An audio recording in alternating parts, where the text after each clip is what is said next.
नमस्कार। आज हम 2025 के मध्य की जो सबसे अहम तकनीकी तरक्कियां हैं, उन पे थोड़ी गहराई से बात करेंगे। हमारे पास कई लेख और शोध पत्र हैं। हमारा मकसद है कि इनमें से खास बातें निकाल के समझें कि भाई चल क्या रहा है और क्यों ये जरूरी हैं। तो ठीक है, शुरू करते हैं क्वांटम कंप्यूटिंग से। ऐसा लगता है यहाँ कुछ बड़ा हो रहा है। एनवीडिया कह रहा है कि क्वांटम कंप्यूटिंग एक ऐसे मोड़ पर है जहां वो उन मुश्किल समस्याओं को सुलझाने के करीब है जिन्हें आज के सबसे तेज एआई को भी शायद सालों लग जाएं। हाँ, बिल्कुल। और देखिए, सिर्फ एनवीडिया ही नहीं, आईबीएम, अमेजॉन, गूगल, माइक्रोसॉफ्ट, ये सब बड़ी कंपनियां लगातार बेहतर क्वांटम चिप्स ला रही हैं। सोचिए, आईबीएम का वो आने वाला 4000 क्यूबिट सिस्टम, और अमेजॉन का ऑसलॉट भी है।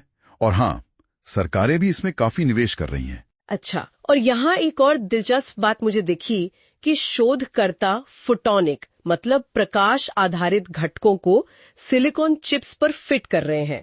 इससे शायद बड़े पैमाने पर क्वांटम प्रोसेसर बनाना और संचार को सुपर सुरक्षित करना और बहुत सटीक सेंसर बनाना मुमकिन हो पाएगा। बिल्कुल, ये फोटोनिक्स वाला एंगल बहुत महत्वपूर्ण है स्केलिंग के लिए। और क्वांटम के साथ साथ एआई यानी आर्टिफिशियल इंटेलिजेंस भी, वो तो रॉकेट की रफ्तार से आगे बढ़ रहा है।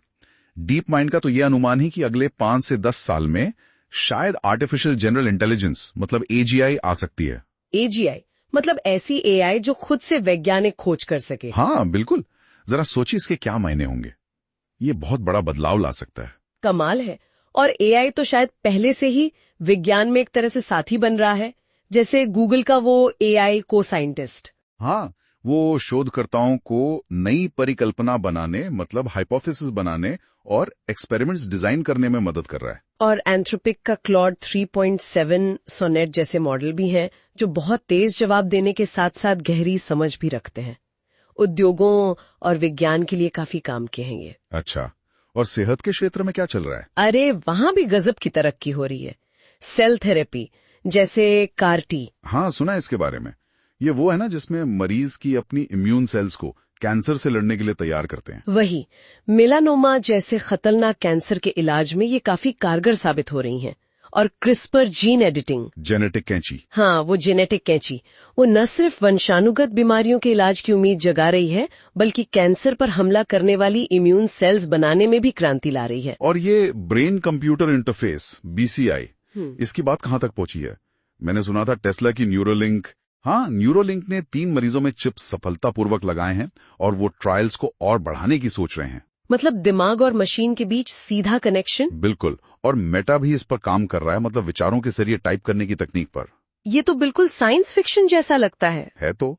और ये सब तरक्की, चाहे वो एआई हो या बीसीआई, बेहतर कनेक्टिविटी और ऑटोमेशन पर बहुत निर्भर करती है। 5G तो अब काफी आम हो चला है, लेकिन 6G पर शोध शुरू हो चुका है। सोचिए 1 TBPS तक की स्पीड। 1 TBPS। हाँ, और होलोग्राफिक टेलीप्रेजेंस भी, मतलब मैं यहाँ होते हुए कहीं और दिख सकती हूँ असली जैसा। हाँ, लगभग वैसी ही संभावना है। और कनेक्टिविटी के साथ एज कंप्यूटिंग भी बढ़ रही है। एज कंप्यूटिंग, हाँ, मतलब डेटा को क्लाउड में नहीं बल्कि डिवाइस के पास ही प्रोसेस करना। सही कहा। करीब 75% डेटा अब पारंपरिक डेटा सेंटरों के बाहर प्रोसेस हो रहा है। ये एआई, आईओटी, सेल्फ ड्राइविंग कारों के लिए बहुत जरूरी है, जहां फौरन प्रतिक्रिया चाहिए। एनवीडिया रोबोटिक्स के लिए ग्रूट N1 चिप्स ला रहा है, सेल्फ ड्राइविंग कारों के लिए हैलोस जैसे सेफ्टी सिस्टम भी।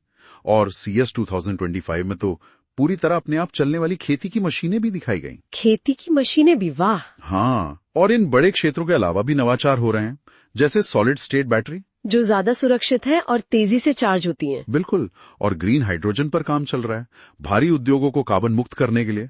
यहाँ तक कि सेल्फ हीलिंग कंक्रीट जैसी टिकाऊ सामग्री भी। सेल्फ हीलिंग कंक्रीट, गजब है। अच्छा, क्वांटम कंप्यूटिंग पे वापस आते हैं। अगर ये इतने शक्तिशाली हो रहे हैं तो हमारी आज की डेटा सुरक्षा, एन्क्रिप्शन का क्या होगा? बहुत अच्छा सवाल है। हाँ, ये एक चिंता है। तो इसीलिए शायद क्वांटम सुरक्षित एन्क्रिप्शन पर भी काम चल रहा है ना? बिल्कुल सही। भविष्य में क्वांटम कंप्यूटर्स शायद आज के एन्क्रिप्शन को तोड़ सकें, इसलिए पहले से तैयारी बहुत जरूरी है। पोस्ट क्वांटम क्रिप्टोग्राफी पर काफी काम हो रहा है। तो इन सब बातों का निचोड़ क्या निकालें? क्या बड़ी तस्वीर दिख रही है? देखिए, मेरे हिसाब से कुछ मुख्य बातें हैं। एक तो क्वांटम और एआई के बीच एक जबरदस्त तालमेल बन रहा है। ये दोनों मिलकर कंप्यूटिंग, सुरक्षा, नई सामग्री बनाने, इन सब को बहुत आगे ले जा रहे हैं। और दूसरा स्वास्थ्य सेवा। वो पूरी तरह बदल रही है।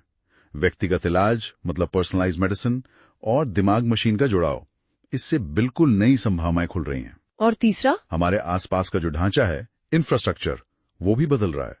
स्मार्ट ऊर्जा, सुपर फास्ट कनेक्टिविटी, अपने आप चलने वाली मशीनें, ज्यादा टिकाऊ सामग्री, ये सब एक साथ आ रहे हैं।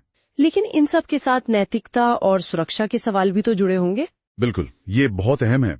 एजीआई, ब्रेन टेक्नोलॉजी, क्वांटम में जो तरक्की हो रही है, इन सबके लिए सुरक्षा, गोपनीयता और निष्पक्षता को लेके वैश्विक स्तर पर सोचने और नियम बनाने की जरूरत होगी।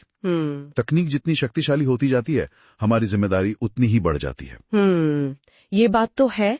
तो 2025 के मध्य का ये तकनीकी नजारा वाकई काफी रोमांचक है और सोचने पर भी मजबूर करता है। इन स्रोतों से मिली जानकारी भविष्य की एक दिलचस्प झलक तो दिखा ही रही है। हाँ बिल्कुल। और जाते जाते सोचने के लिए एक बात छोड़ जाता हूँ। ये जो अलग अलग तकनीकें हैं, क्वांटम, एआई, बीसीआई, कनेक्टिविटी, जब ये एक दूसरे से और गहराई से जुड़ेंगी तो क्या ऐसे नतीजे सामने आएंगे जिनके बारे में हमने सोचा भी नहीं है। जैसे क्या एजीआई खुद ही क्वांटम कंप्यूटिंग या बीसीआई में कोई बड़ी खोज कर देगा, या जब मशीनें और ज्यादा काबिल हो जाएंगी तो समाज पर उसका क्या असर पड़ेगा। भविष्य यकीनन बहुत कुछ सोचने को दे रहा है।